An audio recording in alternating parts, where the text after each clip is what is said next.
Hello friends, welcome to your own channel daily stock.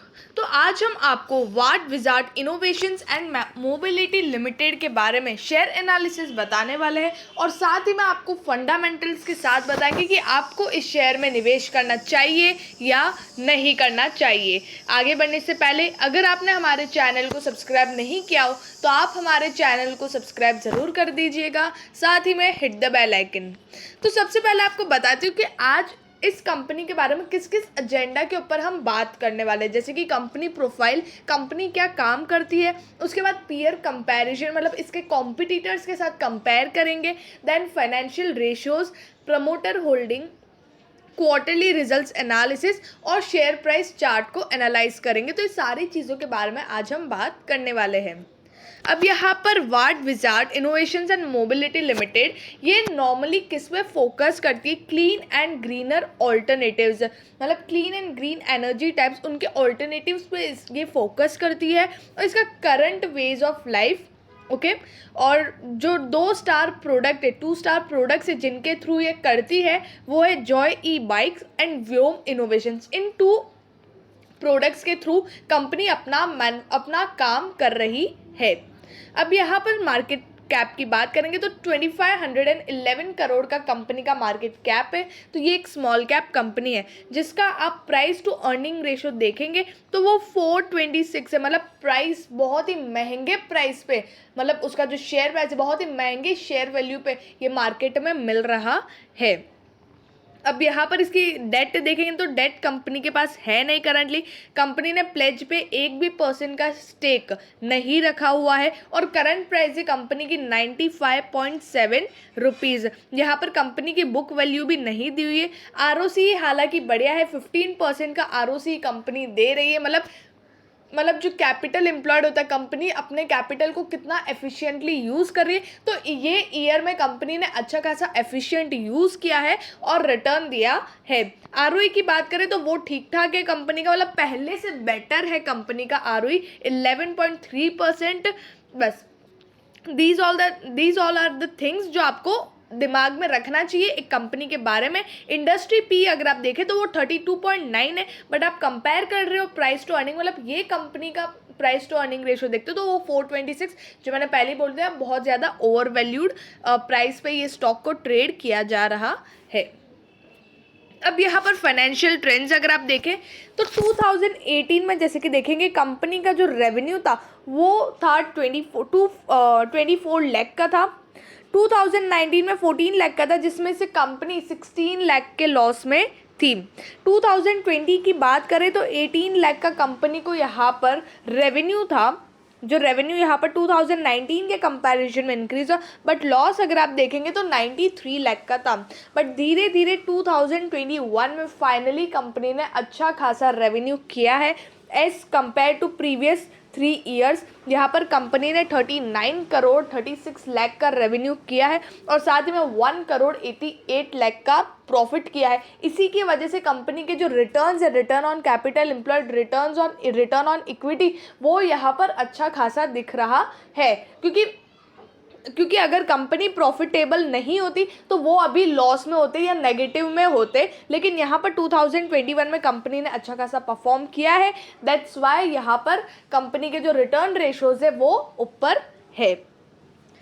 अब यहाँ पर क्वार्टरली वाइज अगर हम बात करें तो जैसे कि नेट सेल्स अगर आप देखेंगे तो वो 10 करोड़ 68 लाख का था, दिसंबर 2020 में, और मार्च 2021 में 18 करोड़ 25 लाख का था।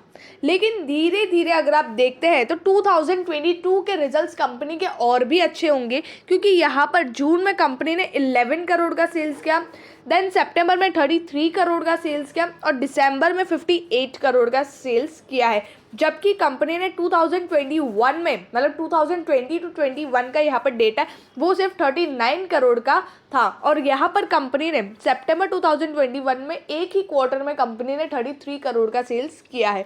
तो ओवरऑल अगर आप देखते हैं तो कंपनी ने काफ़ी अच्छा खासा परफॉर्म करने लग गई है और ये क्वार्टर में भी कंपनी ने बहुत अच्छा परफॉर्म किया है।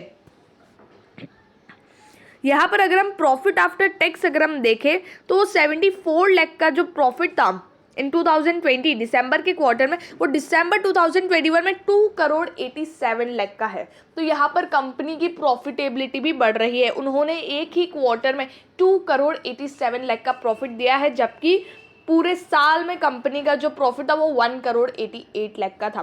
तो यहाँ पर कंपनी के जो प्रोडक्ट्स हैं उनकी डिमांड काफ़ी ज़्यादा बढ़ रही है और उस वजह से यहाँ पर कंपनी काफ़ी अच्छा परफॉर्म कर रही है। बहुत ही पॉजिटिव चीज़ है।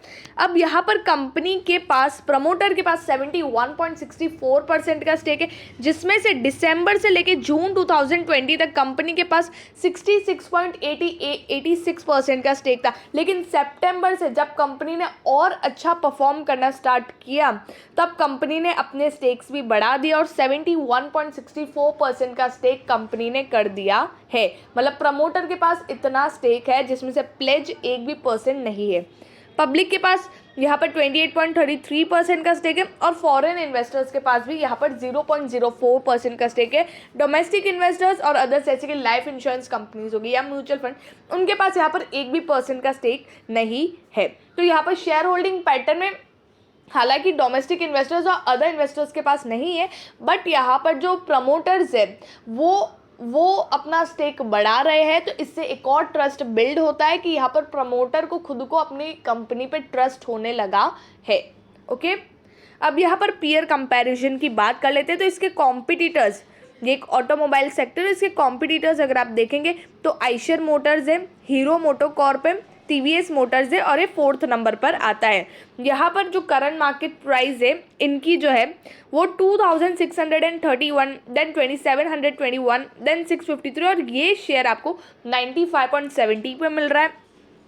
लेकिन इनका अगर आप प्राइस टू अर्निंग रेशियो देखते हैं तो वो यहाँ पर इनका प्राइस टू अर्निंग रेशियो है 43.11, देन 18.74, देन 36.76, लेकिन इसका प्राइस टू अर्निंग रेशियो है 426.25, क्योंकि यहाँ पर कंपनी की जो प्रॉफिटेबिलिटी है वो बहुत ज़्यादा कम है और अगर उसके कंपैरिजन में मतलब कंपनी की अर्निंग्स कम है, लेकिन इसका जो शेयर प्राइस अगर आप देखते हो जिस तरह से इसका शेयर प्राइस भाग रहा है, उस वजह से यहाँ पर जो प्राइस टू अर्निंग रेशियो उसलिए ये इतना ज़्यादा ओवर वैल्यूड प्राइस पे ट्रेड हो रहा है, क्योंकि अर्निंग से कंपेयर करो तो इतना प्राइस नहीं होना चाहिए, लेकिन है।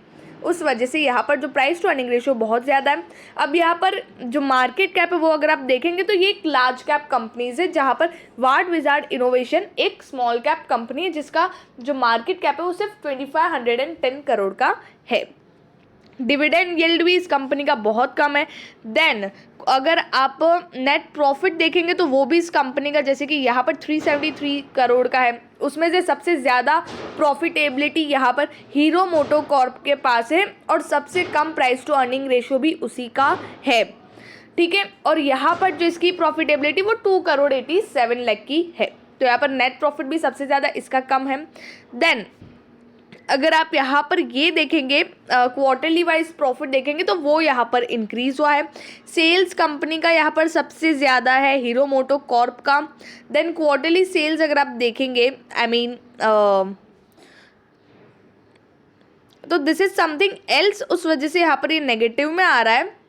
और आरओसी की अगर हम बात करें तो सबसे ज़्यादा रिटर्न ऑन कैपिटल एम्प्लॉयड यहाँ पर हीरो मोटोकॉर्प दे रहा है। तो अगर आपको फंडामेंटल्स वे के साथ देखना है तो हीरो मोटोकॉर्प काफ़ी अच्छा लग रहा है, मतलब अगर आप उसके पीयर से कंपैरिजन करते हो और अच्छे खासे प्राइस पे भी आपको ये मिल रहा है।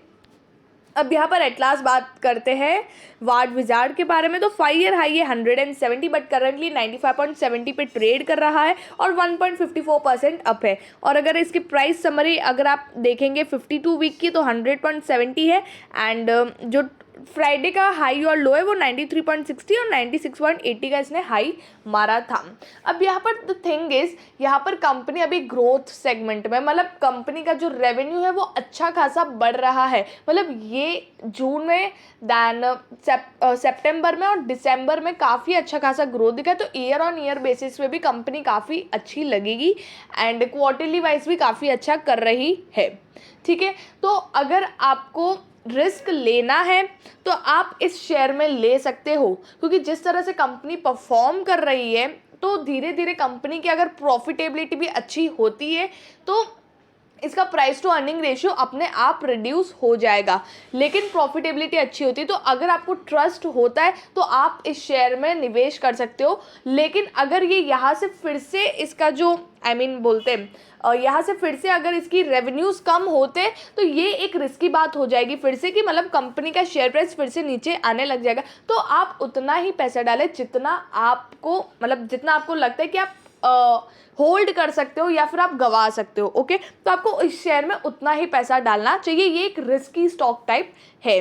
तो आई होप कि आपको वार्ड विजार्ड के बारे में फंडामेंटल्स के थ्रू सब समझ आ गया होगा कि कंपनी की सेल्स और रेवेन्यू प्रॉफिटेबिलिटी हाल फिलहाल कितनी है और उसके फाइनेंशियल रेशियोज क्या है। अगर आपको ऐसी वीडियोस और चाहिए और ऐसे कंटेंट अगर आपको और चाहिए तो उसके लिए आप हमारे चैनल के साथ जुड़े रहिएगा बाय सब्सक्राइबिंग आवर चैनल, और साथ ही में लाइक शेयर एंड कमेंट ज़रूर करिएगा। Thank you.